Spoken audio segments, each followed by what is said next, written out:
air mineral, yang mana notabene di wilayah saya itu untuk penggalian pencarian untuk air tanah itu sulit, dalam artian terlalu dalam. Jadi solusi untuk saya baik itu yang dikonsumsi maupun untuk kebutuhan lain adalah menggunakan air PDAM.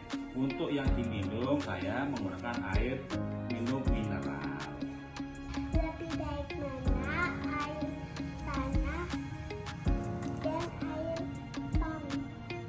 Kalau saya rumah tangga ini untuk memilih air PDAM atau air dari sumur, itu saya memilih air PDAM, yang mana air PDAM sudah dikelola oleh pemerintah, baik itu dikasih obat-obatan untuk mematikan bakteri-bakteri, yang mana untuk air PDAM, untuk air minum tanah itu karena lokasi di kampung saya itu terlalu padat penduduk dan padat untuk limbah-limbah.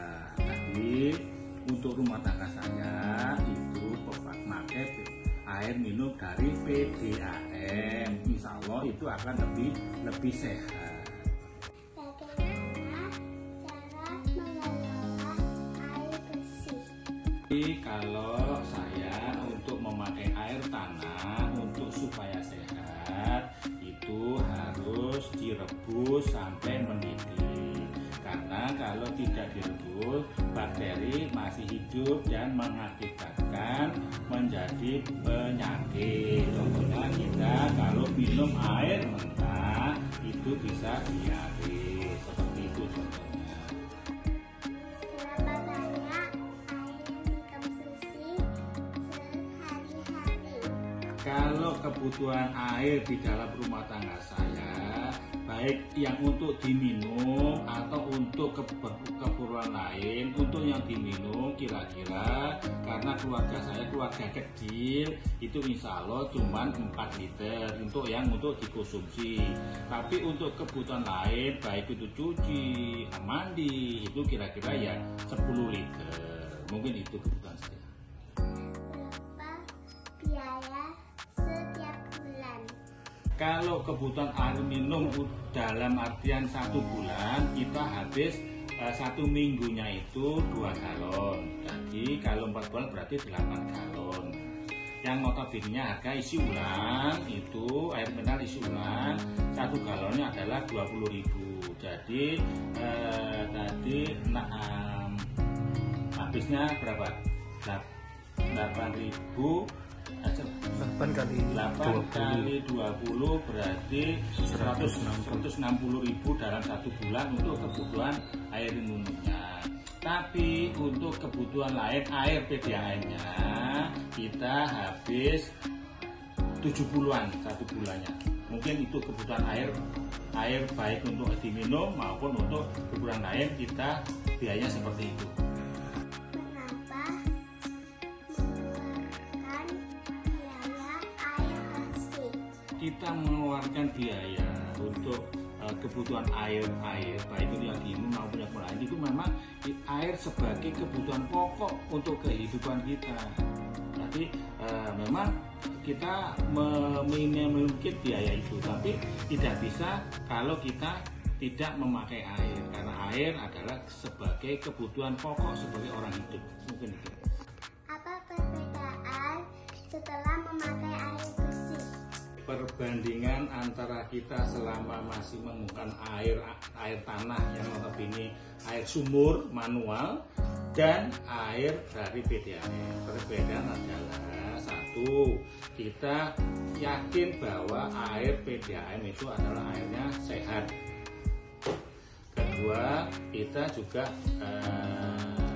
tidak susah-susah lagi untuk menimba air, karena kebutuhannya air tanah atau sumur itu kalau kita manual itu pakai timba, kalau kita pakai mesin adalah kita pakai sanyu. Sanyu juga membutuhkan biaya. Kalau dibanding-bandingkan itu antara biaya dari air tanah sama PDAM tidak jauh lebih beda. Tapi saya memilih air PDAM yang notabene-nya adalah airnya insya Allah sehat. Mungkin itu.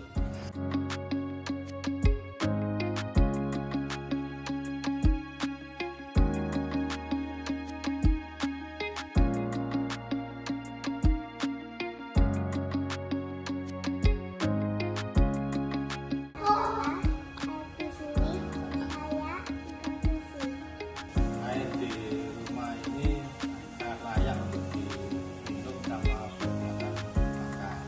Jadi baik untuk dikonsumsi. Untuk apa saja digunakannya?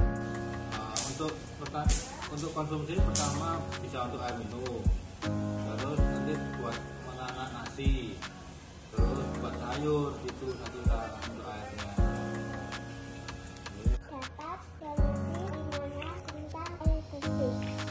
Dari bimbingan sekolah dulu, jadi saya dapat bimbingan dari sekolah bahwa air bersih yang bisa dimakan atau dikonsumsi.